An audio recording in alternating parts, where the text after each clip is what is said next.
நம்முடைய ஆண்டவராகிய இயேசு கிறிஸ்துவினால் நம் அனைவருக்கும் கிருபையும் சமாதானமும் உண்டாவதாக. ஆமென். ஜெபம் செய்வோம்.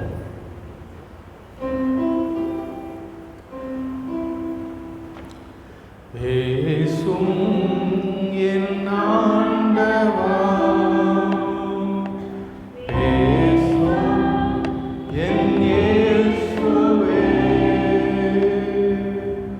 வேதத்தை படிக்கும் போது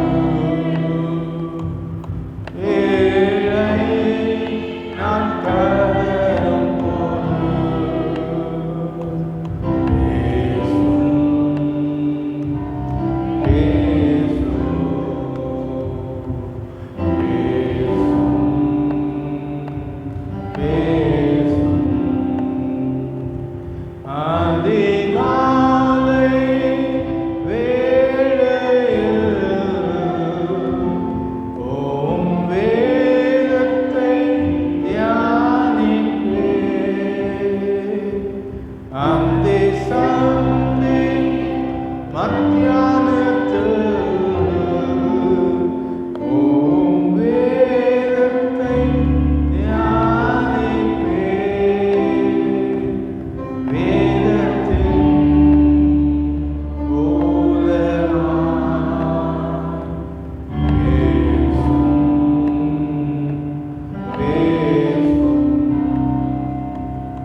தியானிக்கிற வேளையிலே பரிசுத்த ஆவியானவர் எங்களோடு இடைபடும்படியாக நாம் ஜெபிக்கிறோம். சத்தியமாகிய வேத வசனத்தின் மூலமாய் ஆண்டவரே எங்களுடைய சத்தியத்தின் பாதையில் எங்களை நடத்த பரிசுத்த ஆவியானவர் எங்களுக்கு கிருபை செய்யும்படியாய் ஜெபிக்கிறோம். ராஜா ஆண்டவரே, நீங்கள் ஒவ்வொருவரோடு பேசும் இயேசு கிறிஸ்துவின் நாமத்தில் ஜெபிக்கிறோம் நல்ல பிதாவே. ஆமென்.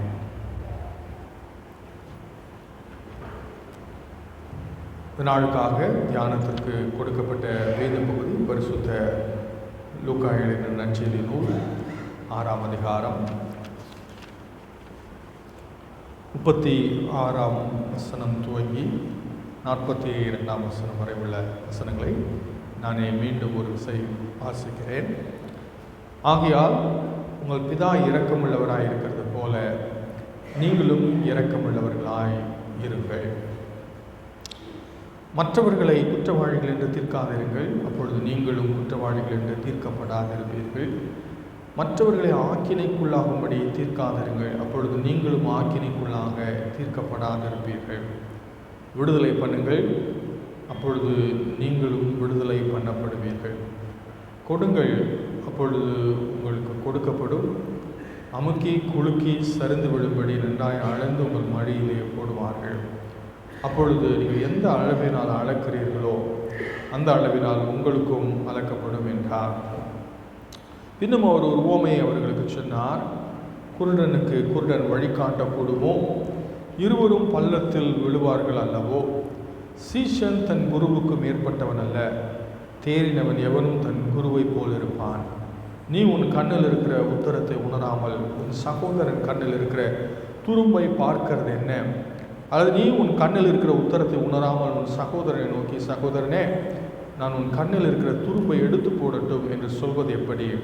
மாயக்காரனே, முன்பு உன் கண்ணில் இருக்கிற உத்தரத்தை எடுத்து போடு, பின்பு உன் சகோதரன் கண்ணில் இருக்கிற துரும்பை எடுத்து போட வகை பார்ப்பாய் என்பதுவே. கிறிஸ்துவுக்குள் பிரியமானவர்களே, இயேசு கிறிஸ்து சொன்ன மலைப்பிரசங்கத்தில் லூக்கா எழுதின நற்செய்தி நூலிலே அவர் பதிவு செய்கிற ஒரு போதனையின் ஒரு பகுதியை தான் நம்ம இங்கே வாசிக்க கேட்டோம். இயேசு கிறிஸ்து ஆண்டவருடைய பிள்ளைகளாகிய நம்மிடத்தில் ஆண்டவர் வைத்திருக்கிற எதிர்பார்ப்பை நமக்கு சொல்லுகிறார், போதிக்கிறார். 36ஆவது வசனத்தில் சொல்கிற காரியம், உங்கள் பிதா இரக்கமுள்ளவராய் இருக்கிறது போல நீங்களும் இரக்கமுள்ளவர்களாய் இருங்கள். பிதாவினாலே பிறந்தவர்கள், மறுபடியும் பிறந்தவர்கள், ஆண்டவருடைய பிள்ளைகளுக்கு என்று ஒரு சிறப்பான ஸ்டாண்டர்ட் இருக்கணும் அப்படின்னு சொல்லி ஆண்டவர் எதிர்பார்க்கிறார். சாதாரண மனிதர்கள் தங்களை நேசிப்பவர்களை திருப்பி நேசிப்பார்கள். அது எல்லாரும் செய்கிற காரியம். ஆனால் இயேசு கிறிஸ்து என்ன சொல்றாரு, நீ பிதாவுடைய பிள்ளையாக, நீ ஆண்டவருடைய பிள்ளையாக இருப்பாயானால் நீ மற்றவங்களை போல இருந்தால் அதில் ஒரு வித்தியாசமும் இல்லை.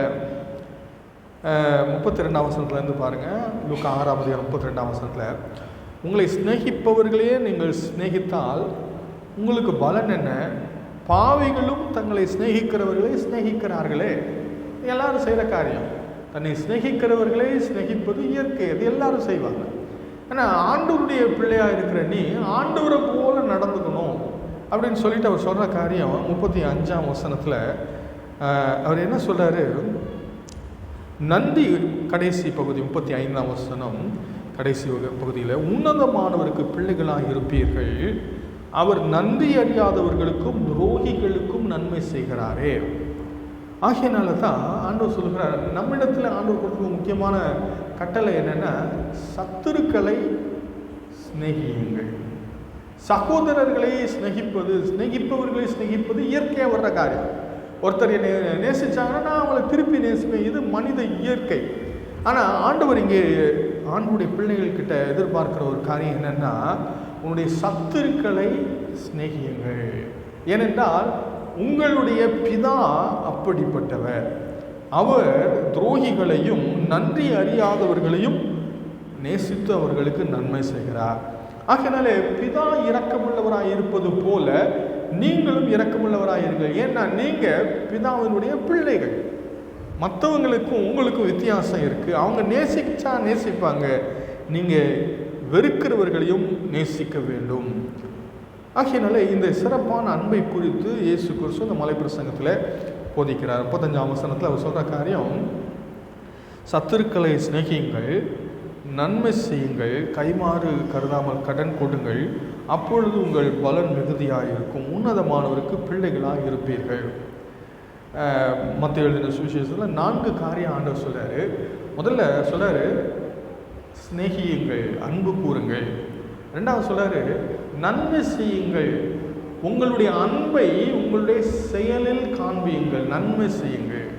மூணாவது சொல்லுகிறாரு, ஆசீர்வதியுங்கள், உங்களை துன்பப்படுத்துகிறவர்களுக்காக ஜெபம் பண்ணுங்கள், உங்களை சபிக்கிறவர்களை ஆசீர்வதியுங்கள். பேச்சில் நம்முடைய அன்பை வெளிப்படுத்த வேண்டும் என்று சொல்லுகிறார். அது மட்டுமல்ல, அவர்களுக்காக ஜெபம் பண்ணுங்கள், பக்தியில் அவர்கள் மேல் நாம் வைத்திருக்கிற அன்பை வெளிப்படுத்த வேண்டும். அன்பு நம்முடைய மனநிலையில் இருக்க வேண்டும், நம்முடைய செயலில் இருக்க வேண்டும், நம்முடைய சொல்லில் இருக்க வேண்டும், நம்முடைய பக்தியில் இருக்க வேண்டும் என்று சொல்லி அன்பை எப்படி எக்ஸ்பிரஸ் பண்ண வேண்டும், வெளிப்படுத்த வேண்டும் என்று சொல்கிறார்.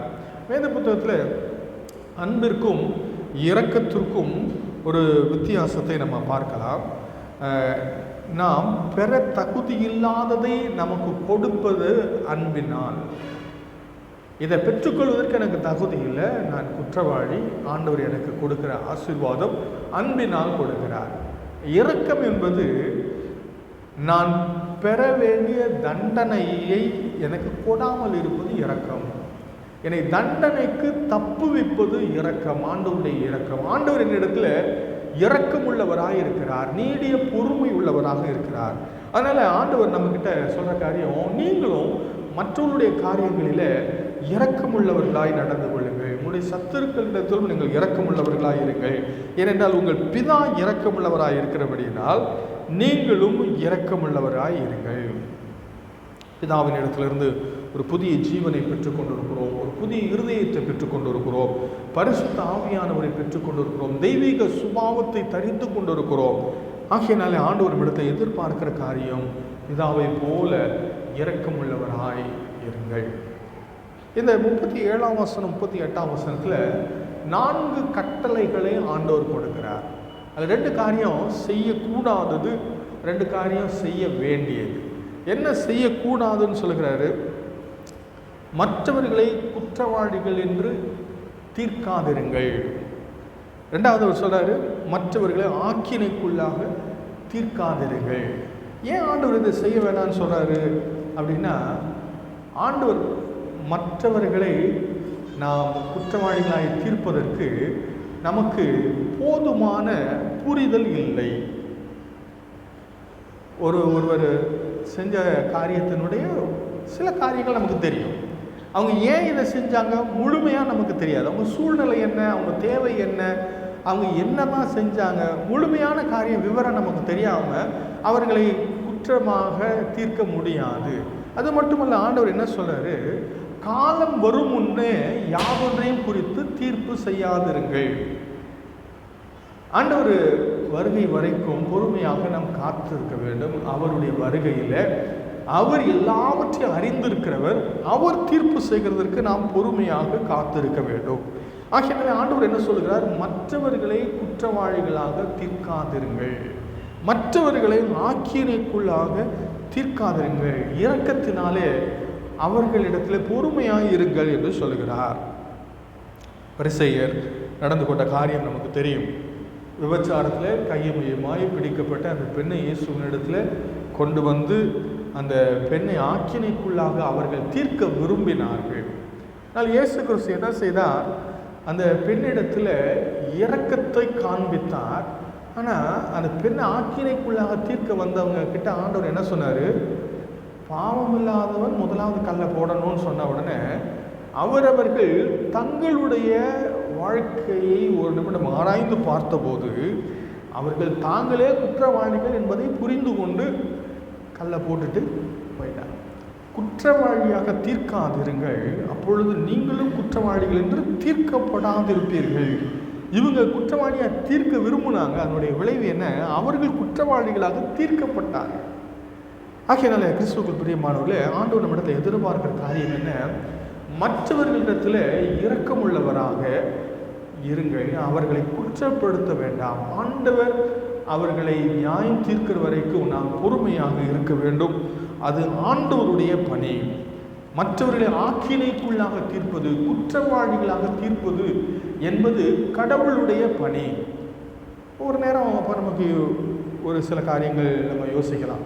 இப்போ மற்றவங்க தவறு செஞ்சால் நம்ம கண்டுக்க கூடாதா? மற்றவர்களை நாம் நிதானிப்பது தவறு அல்ல.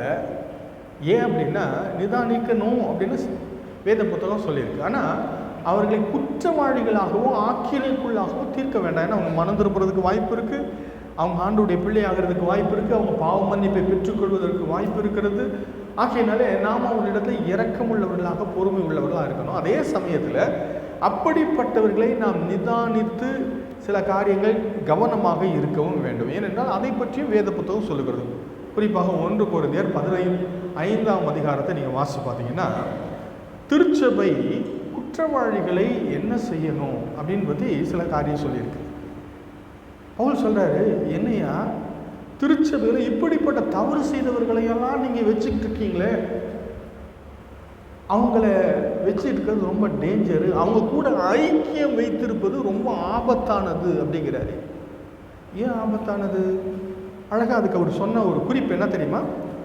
1 கொரிந்தியர் 5ஆம் அதிகாரத்தை நீங்கள் பிறகு வீட்டில் போய் வாசி பாருங்க. அது ஒரு நல்ல இன்ட்ரெஸ்டிங்கான ஒரு அதிகாரம்.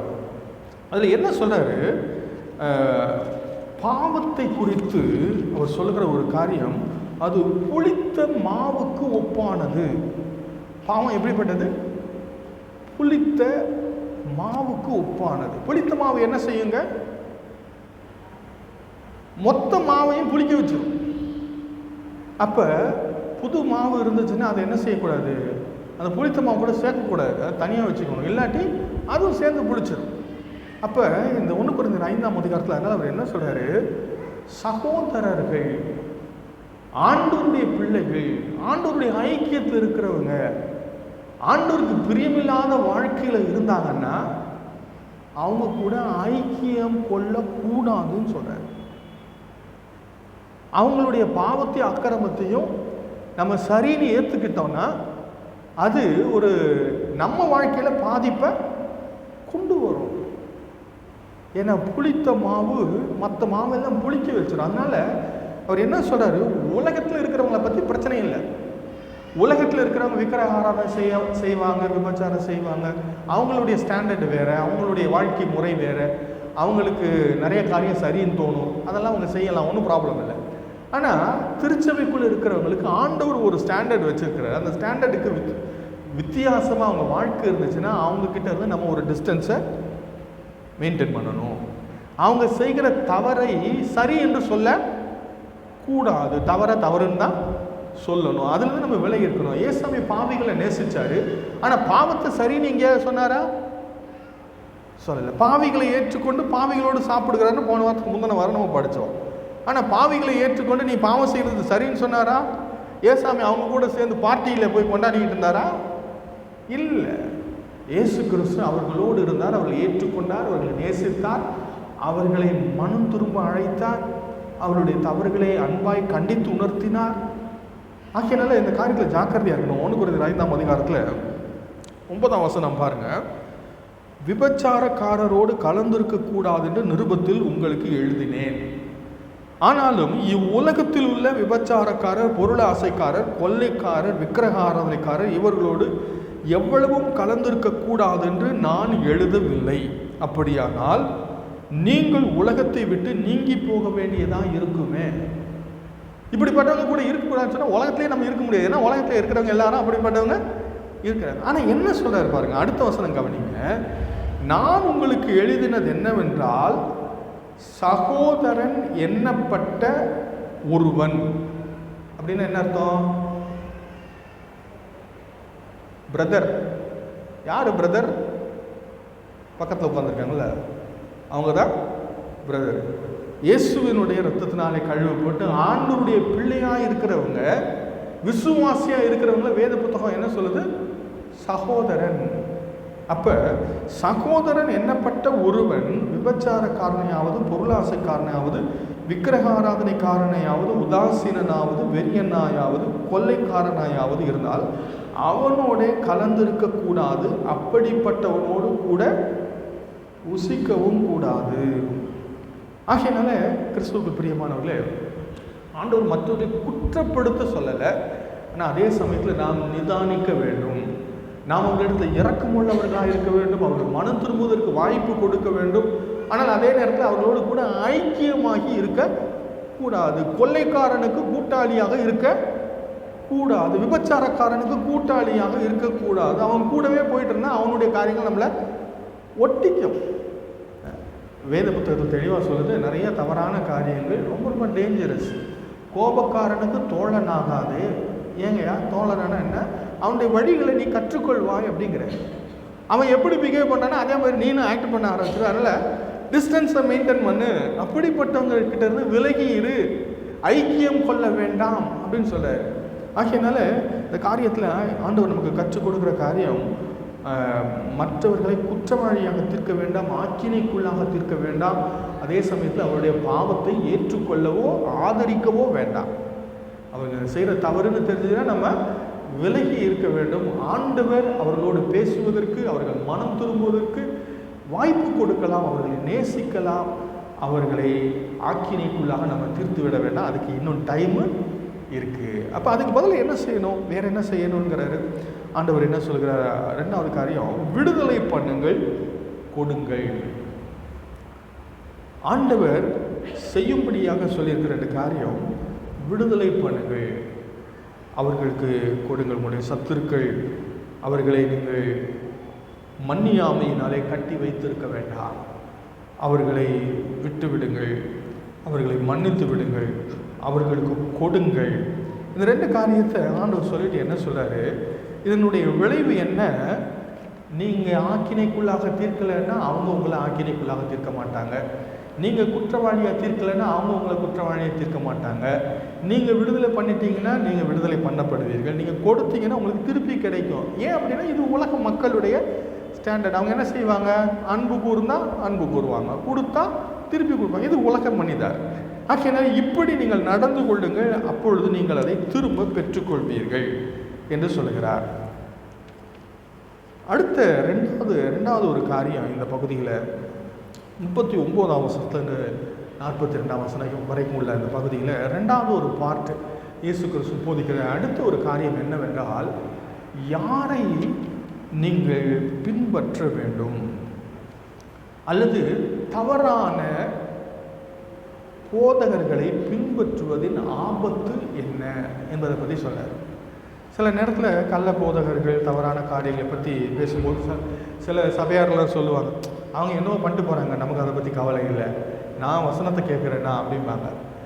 ஆனால் இங்கே இயேசு கிறிஸ்து அவருடைய நாட்களிலே வாழ்ந்த வேத பாரகர் பரிசேயர் அவர்களை பின்பற்றுகிறதனுடைய ஆபத்தை பற்றி சொல்லுகிறார்.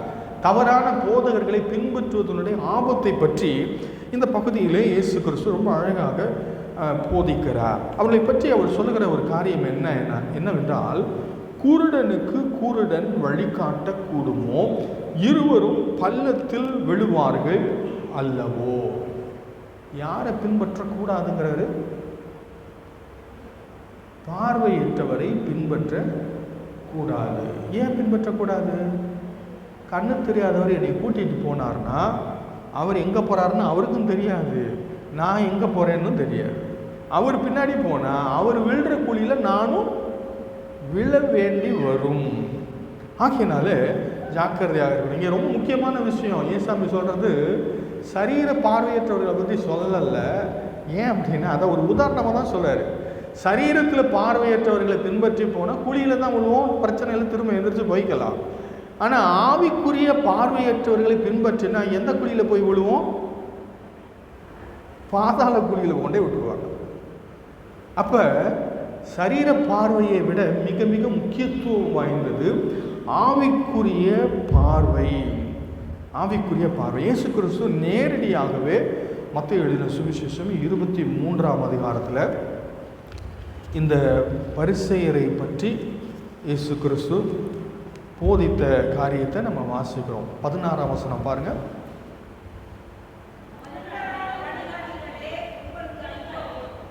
போதும். குருடரான வழிகாட்டிகளே உங்களுக்கு ஐயோ. 17ஆம் வசனம் வாசிங்க.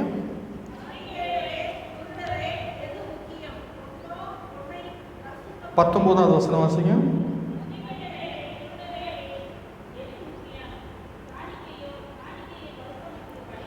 அப்போ இந்த பகுதியில் நம்ம கவனிக்க வேண்டிய ஒரு விஷயம் என்னென்னா, இயேசு கிறிஸ்து இந்த வேத பாரகரையும் பரிசேயரும் மிக கடுமையாக கடிந்து கொண்டார். இயேசு கிறிஸ்து வேற யாருக்கிட்ட இவ்வளோ கடுமையாக பேசினதாக நம்ம வேதத்தில் வாசிக்கவே முடியாது. பாவிகளை நேசிக்கிறவர், பாவிகளை ஏற்றுக்கொள்கிறவர். பாவிகளை இயேசு எங்கேயுமே சபித்ததான் நம்ம வாசிக்கலை. வேசித்தனத்தில் கையமையமாக பிடிச்சி கொண்டு வந்த பெண்ணை ஆண்டவர் சபிக்கலை. ஆனால் ஆண்டவர் யாரை சபிக்கிறாரு? இந்த வேத பாரகரையும் பரிசேயரையும் ஐயோ என்று சொல்லி இயேசு இவர்களை சபிக்கிறார். ஏன் சபிக்கிறார்? இவர்களுடைய காரியம் மிக மிக ஆபத்தான காரியம். பார்வையற்றவர்கள், பாதை தெரியாதவர்கள், இவர்களால் பாதை காண்பிக்க முடியாது. ஆனால் அவங்களுக்கு பதவி இருந்துச்சு, படிப்பு இருந்துச்சு, பொறுப்பு இருந்தது, பார்வை இல்லை. எல்லாம் கவனிக்கணுமா? வேத பாரகருக்கு படிப்பு இருந்துச்சு, பைபிள் படிச்சிருக்கிறாங்க நிறையா, பதவி இருந்துச்சு, பொறுப்பு இருந்துச்சு. இதெல்லாம் இருந்து கூட பார்வை இல்லாமல் இருக்க முடியுமா? இங்கே அதானே சொல்றாரு, குருடரே, பார்வையற்றவரே, குருடரான வழிகாட்டிகளே, மதிக்கேடரே, குருடரே என்று திரும்ப திரும்ப சொல்லுகிறார். ஏனென்றால் இவர்கள் வேதத்தை கற்றிருந்தார்கள், வேதத்தை போதிக்கிறார்கள், இவர்களுக்கு படிப்பு இருந்தது, பதவி இருந்தது, பொறுப்பு இருந்தது, ஆனால் பார்வை இல்லை. கிறிஸ்துவுக்கு பிரியமானவர்களே, இன்றைக்கு அநேக நேரத்தில் கிறிஸ்தவர்களும் இயேசுவை பின்பற்றுவதை விட்டு நிறைய உலக மனிதர்களை பின்பற்றி கொண்டிருக்கிறார்கள். கிறிஸ்தவர்களும் நிறைய தவறான குருக்களை பின்பற்றி கொண்டிருக்கிறார்கள். அவர்களை எல்லாம் பற்றி இயேசு கிறிஸ்து சொல்லுகிற ஒரு காரியம், அவர்கள் பார்வையற்றவர்கள். அவர்களால் பாதை காண்பிக்க முடியாது. அவர்கள் பின்பற்றுகிறவர்கள் குழியிலே விழுவார்கள். ஜாக்கிரதையாக இருக்க வேண்டும். கிறிஸ்துவுக்கு பிரியமானவர்களே, இந்த நாளிலே ஒருவேளை இதை நான் படிக்கும்போது இந்த பகுதியை நான் மனதில் வைத்துக்கொண்டு எனக்காக நீங்கள் ஜெபம் பண்ணணும்னா என்ன ஜெபிக்கணும் அப்படின்னு நான் யோசித்து பார்த்தேன். என்ன ஜெபிக்கணும் தெரியுமா? ஃபஸ்ட்டு நீங்கள் என்ன ஜெபிக்கணும்? ஆண்டவரே, பாஸ்டருடைய கண்களை என்ன செய்யணும்? திறங்கன்னு ஜெபம் பண்ணணும். ஏன்னா அது உங்களையும் பாதிக்கும்.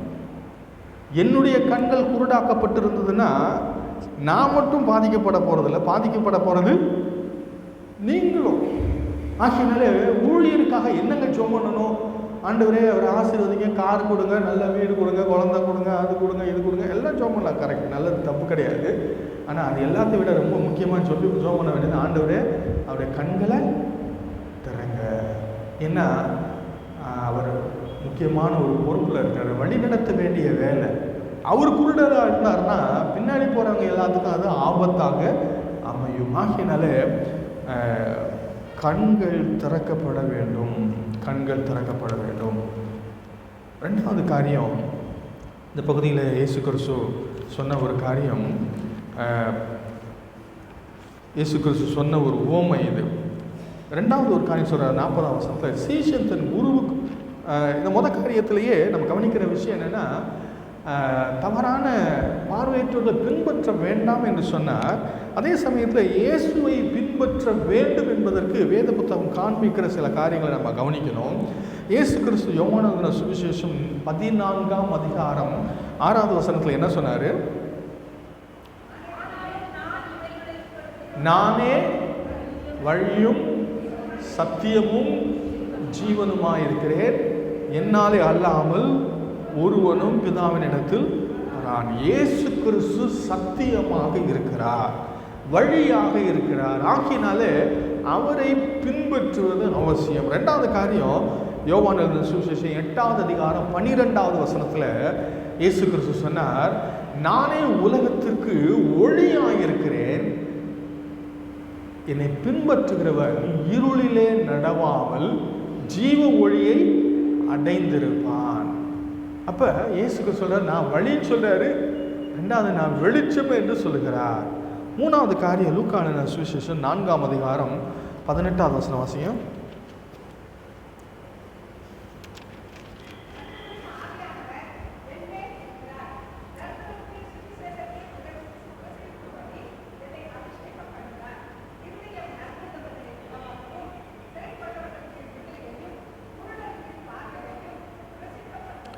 இந்த பகுதியில் நம்ம பார்க்கிறோம், பார்வையற்றவர்களுடைய கண்களை திறக்கக்கூடிய கிருபை யாருக்கு உண்டு? இயேசுவுக்கு உண்டு. இங்க யாரு பேசிக்கிட்டு இருக்கா? 18ஆம் வசனத்துல இயேசு கிறிஸ்து சொல்லுகிறார், மேசியா. மேசியாவுடைய முக்கியமான பணி என்ன? கர்த்தருடைய ஆவியானவர் என் மேல் இருக்கிறார், அதனால அவர் என்ன செய்ய போறாரு? மேசியா குருடருடைய கண்களை திறக்க போறார். சரிங்களா? அப்போ இயேசு கிறிஸ்து வழியாக இருக்கிறாரு, அவர் ஒளியாக இருக்கிறார். அது மாத்திரமல்ல, ஒளியாக இருந்தால் கூட கண்ணு தெரியலன்னாங்க என்னங்க பிரயோஜனம்? ஒளி இருந்து என்ன பிரயோஜனம்? ஆகையினாலே பார்வையற்றவருடைய கண்களை திறந்து வெளிச்சத்திலே அவர்களை நடத்தி, சரியான பாதைகள் நடத்தி பிதாவினிடத்தில் கொண்டு போய் சேர்க்கக்கூடிய கிருபை இயேசு கிறிஸ்துவுக்கு மட்டுமே உண்டு. ஆகையினாலே அவரை பின்பற்றுவதை விட்டுவிட்டு வேறு எந்த நபரை பின்பற்றினாலும் நான் தவறான இடத்துல போய் சேர்ந்துருவேன். சரிங்களா? நிறைய பேர் இன்னும் பெற்றோரை பின்பற்றுவாங்க, பெரியவர்களை பின்பற்றுவாங்க.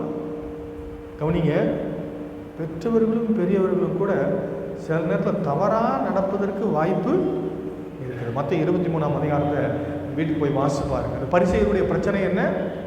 அவங்களுடைய பெற்றோர்கள் தீர்க்கதரிசிகளை கொன்னாங்க, இவங்க அவங்களுக்கு கல்லறை கட்டினாங்க. அப்ப பெற்றோரை பின்பற்றி தான் இவங்களும் போயிட்டு இருக்காங்க. அப்படிப்பட்ட தவறான வாழ்க்கை, தவறான காரியத்தை நாமும் செய்வதற்கு வாய்ப்பு இருக்குது. ஆகையினால பெற்றோர் செய்வதெல்லாம் சரியாக இருக்கும் என்ற அவசியம் இல்லை. பெற்றோர் செய்வதெல்லாம் வசனத்தின்படி இருக்குதான்னு பார்க்கணும். ஒருவேளை இதை நம்ம கேட்பதற்கு வருத்தமாக இருக்கலாம், ஆனால் அதுதான் சத்தியம். பிதாக்களை பின்பற்றி ஆண்டவருக்கு விரோதமாய் போன ஏராளமான ராஜாக்களை வேதத்தில் வாசிக்கிறோம். ராஜாக்களை பற்றி படிக்கும் போதெல்லாம் அவன் தன் தகப்பனுடைய வழியை பின்பற்றி பாகாலை சேவித்தான்னு வரும். அந்த வார்த்தையை நீங்கள் அடிக்கடி கேட்கலாம். ராஜாக்களுடைய ஆகமங்களை நீங்கள் வாசி பார்த்தீங்கன்னா நிறைய ராஜாக்களை பற்றி சொல்லும்போது என்ன சொல்லுவார்? அவன் தாவீதின் வழியிலே செம்மையாய் நடந்தான்னு சொல்லுவார். சில ராஜாக்களை பற்றி சொல்லும்போது அவன் தன் தகப்பனை பின்பற்றி பாகாலை சேவித்தான். அப்போ அவன் அப்பாவை பின்பற்றி தப்பான வழியில் போகிறதுக்கும் வழி இருக்குது, அப்பாவை பின்பற்றி சரியான வழியில் போகிறதுக்கு வழி இருக்குது. அதனால் அப்பாவே சரியாக இருக்காரா தப்பாக இருக்கிறாரா நமக்கு செக் பண்ணுறதுக்கு வசனம் தான் நமக்கு உதவி செய்ய முடியும். ஆகையினால கிறிஸ்துவுக்கு பிரியமானவர்களே, இயேசுவை பின்பற்றுவது அவசியம். அடுத்தபடியாக அவர் சொல்கிற காரியம் லூக்கா 6:40 சீஷன் தன் குருவுக்கு மேற்பட்டவன் அல்ல, தேறின எவனும் தன் குருவை போல் இருப்பான். ரொம்ப முக்கியமான ஒரு விஷயம். யாரை நீங்க பின்பற்றுகிறீர்களோ அவரை போல் மாறிவிடுவீர்கள். அதனாலதான் நம்ம யாரை பின்பற்றுகிறோன்றது ரொம்ப ஜாக்கிரதையா இருக்கிறோம். வேத பாரகர் பரிசேயரை பின்பற்றி மக்களும் அவங்கள போல சுயநீதிக்காரர்களாக இருந்தார்கள். ஆனால் இயேசு கிறிஸ்துவை பின்பற்றுகிறவர்கள் இயேசுவை போல நம்ம மாற முடியும், மாற வேண்டும். அதுதான் நம்முடைய இலக்கு. 1 கொரிந்தியர் 3:2 அப்போஸ்தலனாகிய யோவான் சொல்கிற காரியம். 1 கொரிந்தியர் 3:2 வாசிங்க. 1 யோவான் 3:2 சாரி. பிரியமானவர்களே, இப்பொழுது தேவனுடைய பிள்ளைகளாக இருக்கிறோம், இனி எவ்விதமாக இருப்போம் என்று இன்னும் வெளிப்படவில்லை. ஆகிலும் அவர் வெளிப்படும் போது அவர் இருக்கிற வண்ணமாகவே நாம் அவரை தரிசிப்பதினால் அவருக்கு ஒப்பாயிருப்போம் என்று அறிந்திருக்கிறோம். ஆகையினாலே ஆண்டவருடைய பிள்ளைகளாகிய நீங்களும் நானும் இயேசுவை போல மாற வேண்டும், இயேசுவை போல மாறுவோம். ஆகையினாலே இயேசுவை பின்பற்றுகிறவர்களுக்கு இருக்கிற ஆசீர்வாதம் என்ன? நம்ம இயேசுவை போல மாறுகிறவர்களாக இருப்போம். தவறானவர்களை பின்பற்றுகளுடைய ஆபத்து என்ன? அவங்கள போல இவங்களும் தவறானவர்களாக மாறிடுவாங்க. ஆகையினாலே இது கவனிக்க வேண்டிய ஒரு மிக முக்கியமான காரியம். கடைசியாக 41-42 இயேசு கிறிஸ்து ஒரு அழகான இன்னும் ஒரு உவமையை சொல்லுகிறார். என்ன சொல்லுகிறார்? வேத பாரகரையும் பரிசேயரையும் பற்றி அவர் சொல்லுகிற காரியம், அவர்கள் கண்ணில் உத்தரத்தை வச்சுக்கிட்டு அடுத்தவருடைய கண்ணில் இருக்கிற துடும்பை எடுக்கிறதுக்கு உதவி செய்ய முற்படுறாங்கிற. புரியுதா என்ன சொல்றாரு? ஒரு கார்ட்டூன் வரைகிற மாதிரி இயேசு கிறிஸ்து இங்கே வார்த்தையில் ஒரு காரியத்தை சொல்றாரு. அவங்க கண்ணில் என்ன இருக்கா? உத்தரம்னா என்னன்னு தெரியல, வீட்டுக்கு குறுக்க இருக்கும்ல, அது என்ன எங்க இருக்குதா? கண்ணில் அதை வச்சுக்கிட்டு அடுத்த கண்ணில் இருக்கிற துரும்ப எடுக்க பார்க்குறாங்களா? என்ன சொல்றாரு? இந்த பரிசேயர் வேத பாரகரை பற்றி அவர் சொன்ன ஒரு காரியம், மாயக்காரர், மாய்மாலக்காரர். என்னன்னா, தங்களை சரி செய்ய இயலாதவர்களால் மற்றவர்களை சரி செய்ய இயலாது. என்னை மாற்றாத போதனை உங்களை மாற்றுமா? வாய்ப்பு இருக்குதா? இல்லை. அப்போ வேத வசனம் முதல்ல என்னைய மாற்றணும், அப்புறம் தான் உங்களை மாற்ற முடியும். என்னைய நான் கரெக்ட் பண்ணிக்காம உங்களை கரெக்ட் பண்ண முற்படுறது ரொம்ப ரொம்ப டேஞ்சரானது. அதை செய்ய இயலாது. இவங்க கண்ணில் இருந்த உத்தரம் என்ன? சுயநீதி. கண்ணில் இருந்த உத்தரம் சுயநீதி. இவங்களால், இவர்களுடைய போதனைகளால் தங்களையே சரிப்படுத்தி கொள்ள முடியவில்லை. ஆனால் இவங்க மற்றவங்களுக்கு உதவி செய்ய முற்படுறாங்க. கிறிஸ்துவுக்கு பிரியமானவர்கள். அதனால் இவங்களை பற்றி இயேசு கிறிஸ்து சொன்ன நிறைய காரியங்களை நம்ம வாசிக்கிறோம். இவங்களை பற்றி என்ன சொல்றாரு? வெள்ளையடிக்கப்பட்ட கல்லறை அப்படின்னு சொல்றாரு. ஏன்? வெளியில நல்லா இருக்கு, ஆனால் உள்ள பிரச்சனை. மாய்மாலம், நாம் பின்பற்றுகிறவர்கள் வாழ்க்கையிலே மாற்றம் பெற்றவர்களாக இருக்க வேண்டும். இயேசு கிறிஸ்து திருச்சபையினுடைய போதகர்களுக்கும் ஊழியர்களுக்கும் கொடுத்துருக்கிற குவாலிஃபிகேஷன் கூட ஆண்டவர் இதில் சொல்லும்போது அவங்க என்ன படிச்சிருக்கணும், அவங்களுக்கு என்ன வசதி இருக்கணுன்றதை பற்றியெல்லாம் இயேசாமி சொல்லலை. ஆனால் என்ன சொன்னார், 1 அதிகாரத்தில் நிறைய காரியங்களை சொல்லியிருக்கிறாரு. அதில் முக்கியமான சில காரியங்களை மட்டும் நான் உங்களுக்கு கூட்டிகிட்டு காட்ட விரும்புகிறேன். 4ஆம் வசனம் வாசிங்க. 4வது வசனம், 5ஆம் வசனம்.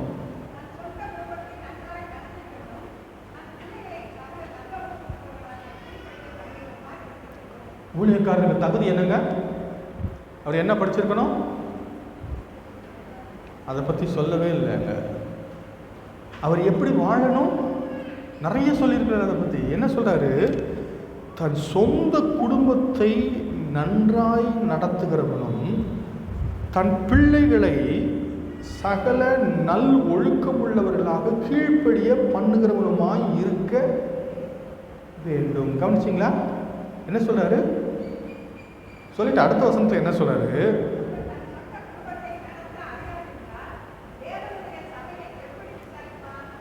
ஊழியக்காரருக்கு குவாலிஃபிகேஷன் என்ன? குவாலிஃபிகேஷன் என்ன? குடும்பத்தை முதல்ல ஒழுங்காக வச்சுக்கையா. அதை உன்னால் ஒழுங்காக வச்சுக்க, நீ எங்கே சமயம் எங்கே நீ நடந்து போகிற? நீ முதல்ல ஒழுங்காக இருக்கணும், வாழ்க்கையை சரிப்படுத்திக்க, உன் வாழ்க்கை உதாரணமாக இருக்கணும், உன் வாழ்க்கையில் கடவுளுடைய வார்த்தை மாற்றத்தை கொண்டு வர வேண்டும். அப்போ ரொம்ப முக்கியமான காரியம் இது. நிறைய நேரத்தில் ஊழியத்தில் தகுதின்னு நம்ம பார்க்குறது என்ன? வேத அறிவை தகுதின்னு பார்க்குறோம். இல்லைங்க, அது இல்லை தகுதி. நான் என்னுடைய குடும்பத்தை சரியாக நடத்த தெரியாதவன், நான் சபையை எப்படி நடத்த போகிறேன்? வேத வசனத்தின்படி என் வாழ்க்கையில் மாற்றத்துக்கு நான் இடம் கொடுக்கலன்னா அடுத்தவங்க வாழ்க்கையில் வசனம் மாற்றத்தை கொண்டு வரும் என்று நான் எப்படி எதிர்பார்க்க முடியும்? அடுத்தவங்களை கரெக்ட் பண்ணுறதுக்கு முன்னாடி ஆண்டவர் என்ன சொல்கிறாரு? என்னைய கரெக்ட் பண்ணிக்கணும்னு சொல்கிறார். என் கண்ணில் உத்தரத்தை வச்சுக்கிட்டு அடுத்தவங்க கண்ணில் இருக்க துரும்பை பார்க்க கூடாது. ரொம்ப முக்கியமான ஒரு காரியம். இன்னைக்கு டிவியில் வர்ற போதகர்களுக்கு இருக்கிற பெரிய பிரச்சனை என்னென்னா, அவங்க பக்தியினுடைய வேஷம் போடலாம், அவங்க வாழ்க்கையை பற்றி யாருக்கும் தெரியாது. ஆனால் நம்ம மத்தியில் இருக்கிற ஊழியக்காரங்களை பற்றி நம்ம சரியாக தெரியும். ஏன்னா அவங்கள பார்த்துக்கிட்டே இருக்கோம், அவங்க பண்ணுற தப்பு என்னன்றது நமக்கு நல்லா தெரிஞ்சிடும்.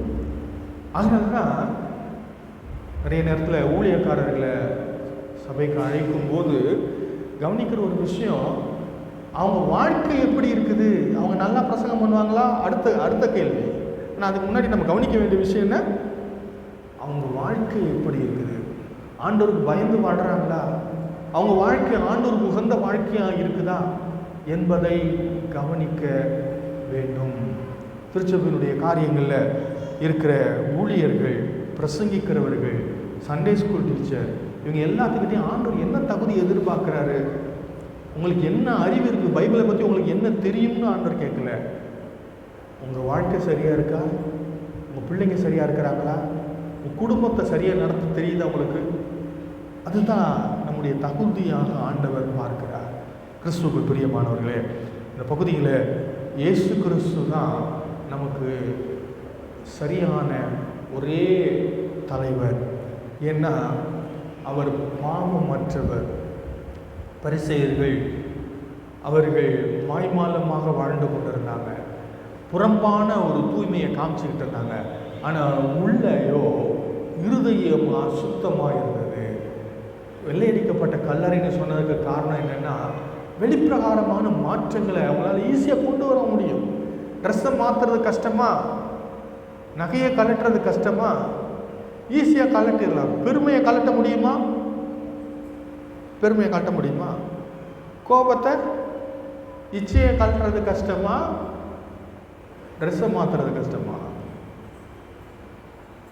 நிறைய நேரத்தில் இந்த பரிசேயர்கள் செஞ்சதெல்லாம் என்னென்னா, ரொம்ப கவனம் எதுக்குன்னா வெளிப்பிரகாரமான மாற்றம். இன்றைக்கி கூட சபையில் கூட நிறைய பிரச்சனை என்னென்னா, நீ எப்படி ஞானஸ்நானம் எடுத்த அப்படின்ற கேள்வி தான் நிறைய பேர் கேட்டுட்டு இருக்காங்களே ஒழிய, நீ மனம் திரும்பினியா, நீ இயேசுவில் விசுவாசம் வச்சிருக்கியா, உள்ளான மாற்றம் இருக்குதான்றது முக்கியம் இல்லை. நீ ஞானஸ்நானம் எடுத்துட்டியா, நீ எப்படி ஞானஸ்நானம் எடுத்த, நீ எங்கே ஞானஸ்நானம், அது என்ன முக்கியம். நீ எத்தனை முறை ஞானஸ்நானம் எடுத்தாலும் இதெல்லாம் வெளிப்பிரகாரமான காரியம். மாற்றம் எங்கே இருக்கணும்? உள்ள இருக்கணும். ஆகையினாலே வாழ்க்கையில் மாற்றம் மிக அவசியம். இயேசு கிறிஸ்து அவரை நம்ம பின்பற்ற அழைக்கப்பட்டிருப்பதற்கு காரணம் என்னென்னா, அவர் பாவமே இல்லாதவர், பாவம் செய்யாதவர். அது மட்டுமல்ல, அவர் தெளிவான பார்வை உடையவர். அவருடைய கண்களை பற்றி வெளிப்படுத்தின விசேஷம் 1ஆம் அதிகாரத்தில் வாசிக்கிறோம். அக்கினியின் ஜுவாலை போன்ற கண்கள் அவருடைய கண்கள்.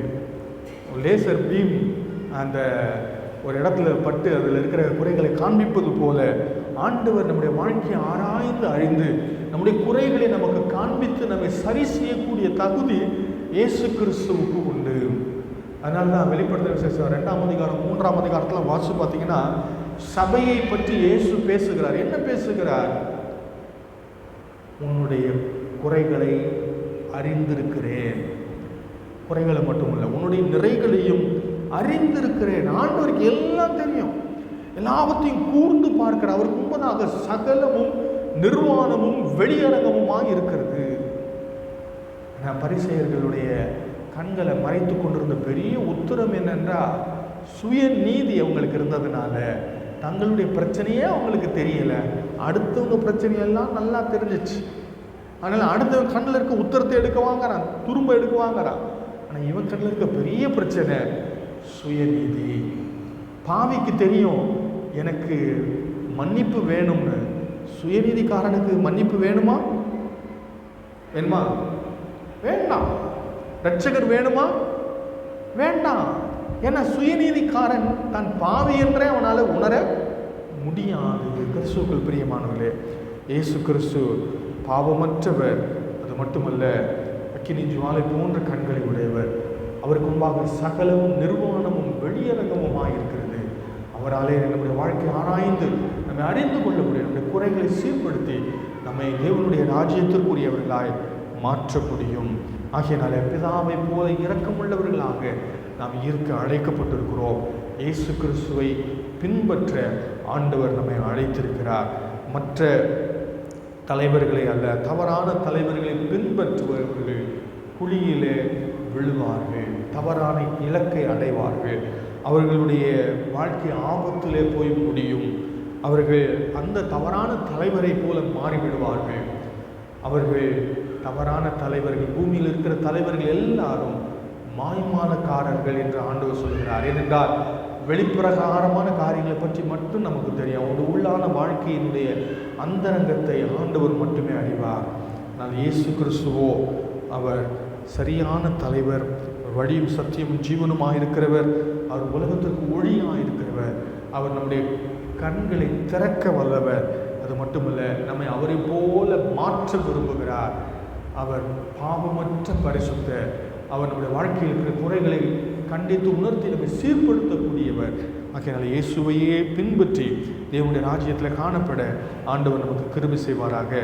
ஆண்டவருடைய பணியை செய்கிற நாமும் நம்முடைய திருச்சபை போதகர்கள், ஊழியர்கள் எல்லாரும் கிறிஸ்துவை போல மாற, கிறிஸ்துவை போல அவர்கள் சரியாய் வாழ்க்கையை மாற்றிக்கொள்ள, பார்வை உள்ளவர்களாக இருக்க, அவர்கள் மாய்மாலக்காரராக இராதபடி ஆண்டவருக்கு உகந்த வாழ்க்கை வாழ கர்த்தர் அவர்களுக்கு கிருபை செய்ய வேண்டும் என்று சொல்லி நாம் ஜெபிக்கலாம். ஜெபம் செய்வோம்.